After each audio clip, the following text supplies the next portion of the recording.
Hi guys, what's going on? And welcome back to another episode of Total War Arena. So, since it is the Barbarian Cavalry weekend this weekend, I thought, well, let's take a bit of a look at the Barbarian Cavalry. Seems to make sense to me. So, some of you may have noticed, if you've been following me quite a while, that I haven't, since it came to open beta, I haven't actually played Arminius at all. Which pops kind of surprising, particularly considering he's one of the starting commanders. And obviously, as you know, I kind of like cavalry. So why haven't I been playing him? Well, for those of you who've been following me an exceptionally long time, back to before we were in open beta, then you'll know I played Arminius quite a lot, and I got up to tier 8, which at the time was I think it's the Nilfheim Riders, I think it is. Yeah, Nilfheim Riders, these guys here at tier 8.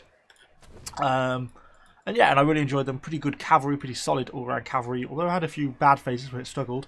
But consequently, because I got up to tier 8 in closed beta, I thought, well, I want to try different units once I got into open beta, so I never bothered getting around to these guys. But since it's now the Barbarian Cavalry weekend, it seems like a pretty good opportunity to give these guys a whirl and see how we get on with them, see if they've changed much since I played them sort of 6 months ago, and see how they are. Obviously, with it being the Barbarian Cavalry weekend, that means up to tier 5, I think it's 50% off. Yeah, 50% off at tier 5, then it's 30% for tier 6s and 7s. And then goes to 15% onwards up to tier 10. So actually some decent discounts. You know, quite a lot of XP you can save if you want to do it, particularly on the lower tiers. And yeah, I'd highly recommend it.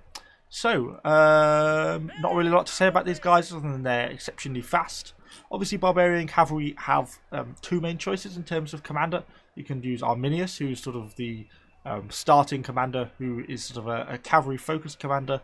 You know, gets his momentum, which gives him the massive buff to sort of impact damage, movement speed, mobility in general, frenzy, real increase in sort of melee attack, so chance to land hits, that sort of thing, but a cost to melee defense, and infiltration, which is kind of the not so great ability, which turns your unit blue. Works kind of well in the lower tiers where people who are still learning the game, but when people start to know what's going on, not quite so effective.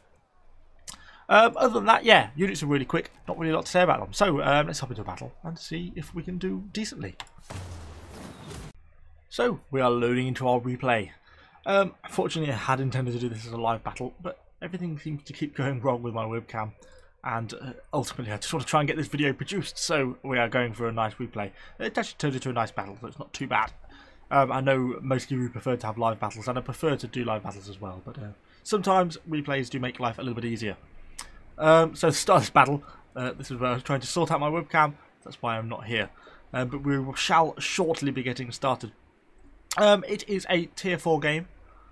Oh, there we go, we are now moving. Obviously we're tier 3, so we're bottom tier, facing up against high tier stuff, but it's obviously only tier 3s and 4s, so nothing too bad. So you can see the speed of these Barbarian Cavalry as I shoot out, and I move up immediately to this forest line here, to watch this area. I mean, this is a classic trick if you've been following me a while, you know I quite like. But I noticed that some enemy cavalry come around the bottom, and we just get a lovely charge across all of them, basically. Sort of get 6,000 or 7,000 damage total, and start to pressure them basically as soon as we can. Going for our mount kicks, as everyone seems to do, and as well we get more high tier cavalry turning up, and I activate frenzy as well because that gives me that massive melee attack and a bit of weapon damage as well, which is obviously what we're wanting. When we start to get quite a bit of damage on this end unit, it goes down pretty quickly. Trying to keep pressure on the guys, and they wisely decide to run away, basically back to their friendly infantry. Obviously, the amount of casualties they've taken, that was definitely the right thing for them to be doing. But a nice early start to the game, ratchets up a nice 600 aggression points, did quite a lot of damage to them, to be honest. Basically, because they just played it badly and got in the wrong place. I then turned back actually because I noticed there was still quite a few enemy units still loitering around. We actually managed to kill their commander as well, who obviously got stuck on a tree or something, so yeah, I was pretty pleased for that as an opening game. Come back out, smack straight back on with momentum, and try and keep the movement speed going. So obviously these guys are seriously fast. We're getting at least 10 meters a second, or 11 there I think, as we're building up. When we're on better terrain, yeah, it's pretty good going speed. I mean, easily the fastest cavalry in the game. Nothing is going to get close to being this fast. So we have more enemy cavalry coming down the hill. Initially I was pulling back just to sort of spread my units out a bit more. Go for a charge through the middle. They're a bit lightly spread out, so we didn't get that much damage on them. And then it's a case of just trying to get in and amongst them. And then it gives me time to sort of come back, split my cavalry apart a little bit. I send one unit this way, and these guys actually pull through me and start to engage. For some reason, our friendly artillery decided that this was a good fight to start sending a round into, which obviously it wasn't. Where are they going? But basically, we surround these remaining guys and get quite a bit of damage on them again, just cutting down their numbers more and more. In the end, because I'd got frenzy activated, I thought, oh, we might not waste it. So I just clocked in on the end of these unit a little bit of Hastati who were being killed off. I thought I might get enough flanking modifier to get them to rout or something, but it didn't really work out for me. Although actually, having just said that, if I'd stayed, it probably would have done. But either way, I then carry on up the hill. See these guys here.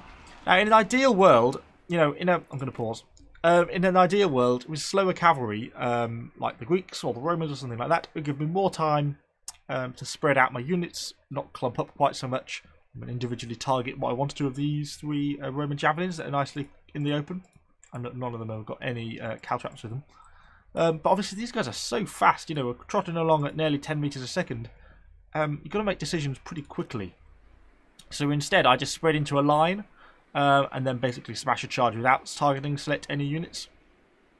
It works pretty well. This end unit kind of misses.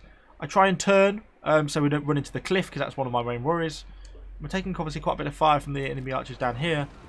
But by and large, we get quite a good amount of damage in on these Romans. With the charge, you know, we catch most of them out. And while we're taking damage from the enemy archers, we're cutting down these Romans pretty quickly. Let's kill off the last couple of units there. Third one tries to make a break for it with a couple of people, but you know, look at the speed of these barbarians. They don't stand a chance of actually being able to escape. And we can just run them down. And are dead. Excellent.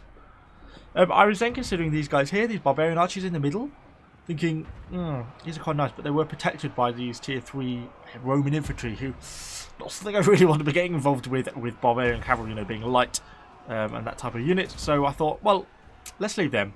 And I noticed the enemy had 3 units of artillery on the team. You can see the shots coming out from over here. Oh, banging, perfect opportunity to get some easy kills on the enemy artillery.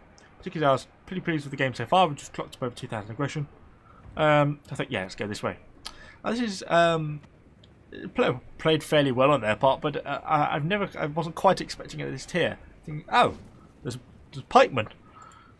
Where did they come from? And then I looked. Actually, if you look, they are on the same team. They're working together. I suspect, you know, if we've got one here, I mean, it is only logical that the next one is going to be here. And as we come around, I was almost not going to look because I know it's going to be there, but I thought, I'll check just in case. And of course, yes, it is. Completely wasted themselves in with pikes. Interesting idea. I don't know if it's really to benefit.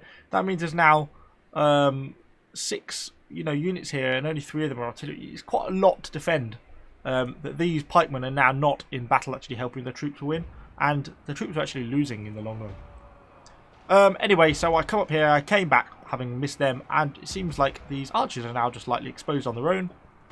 So we just send in 1 unit. There's no need to send everyone clumping in, you know, particularly with the stakes around here. You see I even catch a few units on there. I charged, but I try to... So one thing you'll find is the barbarians, because they're so fast, they charge absolutely miles. So I try and curtail the charge short in a situation like this. One, because I don't want to clob into cliffs and things that are going to kill my units. But also because of these stakes, enemy stakes we've got here. I caught a few men on them, but as soon as I hit the charge, as soon as I've hit the enemies, I'm right-clicking back behind them to try and stop the remainder of the charge and get the guys to pull it around. Because I don't want them to end their charge around here. I want them to be on top of the enemy archers when they finish their charge. So, following killing them, we pull back. I noticed there was some enemy citizen cavalry, some Greek cavalry, who is obviously the best charge in the game. You know, you're really not going to be beating them with some tier 3 barbarians. But you can outplay them. They basically make a mistake, a massive mistake. They kind of get caught, you know, how much quicker I am than them. I know I'm blobbed here, but they were doomed, basically. They couldn't get away from me. I was quicker. They wouldn't have had time to turn around, get fully around and hammer before I charged. And so, really, they were just doomed because I easily outspeed them, you know, before they were out. Look at the speed of one of these. Well, this is a forest at 4.6, but it's around like 7 or something average. And I'm running, what, like 11 with momentum activated? Significantly quicker than those guys. You notice here 2 of my momentums have gone off. You can reactivate them though individually, so hopefully in a minute I should notice and reactivate them if I'm a good player. I'm obviously not. I obviously didn't notice. Well, you should make sure you try and keep your momentum activated all the time. It's easy for it to... Oh, there we go. Turn them back on. Easy for it to become disabled on one or two of the units, and you want it on all the time, because not only does it give you the movement speed, but it also gives you the turn speed and the impact damage. And it's the impact damage which is important, because that controls how much damage you do in the event of a charge. Again, exactly the same problem here. You know, he would have been better off turning, facing me, and charging, because now I'm just running him down, Nothing he can do. I could go for a bit of a charge. I know I'm clumping up, but there was no sense in not really. He tried to hammer to briefly at the end, caught a few units, but it didn't really help him. He actually gets an anvil on me, which slows me down a little bit. Once he anviled, it stops my movement. But, you know, it doesn't get enough speed. It's just so much slower than me. This is the glory of barbarians. And this is true for all tiers as well. How much speed you have. Look, it's so easy for me to run him down. We didn't get it, unfortunately, on this replay, but you can, with the speed of barbarians, you can sort of bait charges from enemy cavalry quite easily as well, because they have such amazing turn speed. You know, if you can bait an enemy to charge at you early on, it's very easy for the barbarians just to dart to the side or pull around completely, and keep out of that enemy charge out of the way. And then once the enemy charge is used, you can turn back around and charge on them. And obviously, you know, you'll be charging and they won't, and you're guaranteed to win then. So, you know, it can be pretty good, these guys, for sort of outmaneuvering your enemy players, and that's really where their strength lies, in their mobility. Which is kind of comes down to why I prefer Arminius over Vercingetorix. You know, Vercingetorix adds defiance, which obviously gives strength, in terms of, you know, it's a melee attack and makes them invincible, and the Iron Discipline. But, you know, that's really, for me, is not what Barbarian Cavalry is about. Their strength is their mobility, so I would rather play on that and easily be the fastest unit on the battlefield, rather than trying to make them something like Roman cavalry, trying to give them some strength, when that's really not what they're intended for. So for me, Arminius is the guy to rock with. Obviously, some people really like Scorched Earth, though, so some people completely disagree with me, but, you know, that's for me. Anyway, I decided, sod all these stupid guys with their pikes, I'm not playing that game. They're being counter-artilleried by our own guys over here anyway, so I might as well go into the cap circle. I kind of made it wrong here, actually. My initial intention was, by splitting your units, if they start to blind fire into the base, then they're not going to knock all my cap points off at once, because I'm just spreading myself around.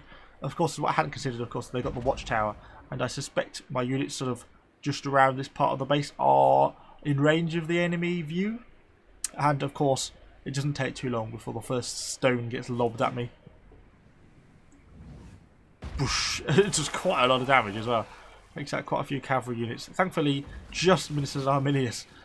So I start to try and relocate myself, trying to hide behind this bit over here. But then, of course, I realised, oh, I'm actually in the view range of them, which is what the cause of the problem was, rather than that.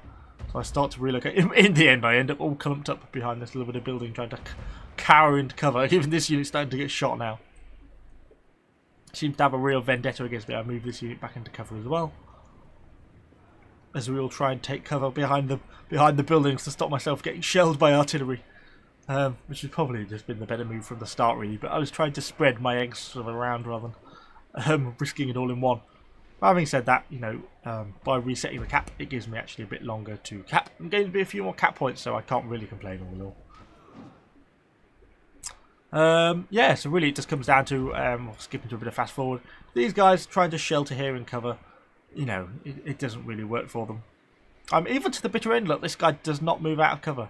I really thought, you know, I wouldn't be able to help but try and go for these Roman infantry, or try and go for these hoplites on the corner. I'd just be too tempted. I don't have the discipline to stand in line like this. But they do. Oh no, they might have a bit of a go. No, they're just repositioning. And in the end, we end up capping out, and it gets quite a good victory. You know, 3,500 aggression, 6,000 total points. Yeah, I was pretty pleased with that for a game. Unfortunately, didn't quite get top. Just got beaten. But yeah, it's still a pretty awesome game all around. And I must admit, I'm enjoying the mobility of these guys as Barbarian Cavalry. They are just so fast. Consumable-wise, I'm running them with the swear oaths. Again, it kind of referred to my previous comment of mobility is what these guys are about, and charge. You know, impact damage obviously determines how much damage you do in a charge. So it's kind of the most important thing, I think, for a unit that's about speeding and that sort of shock cavalry, that hard-hitting initial first hit. So movement speed obviously gives that quite a big boost, to be honest. It's like 0.6. Yeah, 0.6 movement speed. That's quite a lot increase. And then impact damage, obviously, plus another 11. Obviously, well worth having. The few other options here, charge, deflect, melee attack. Don't really need that, particularly when you've got access to frenzy. Then it's just weapon damage, but that comes down to the hand-to-hand combat. Something these guys aren't really awesome at, so why bother? Obviously, brandish heads. I don't really like these type of short-term 10-second consumables. Doesn't really work for me. So, hopefully you've enjoyed this video. If you have, please let me know what you think in the comments down below. Subscribe to the channel for lots more Total War Arena content, and please give the video a like. Thanks, guys, and I shall see you all on the next episode.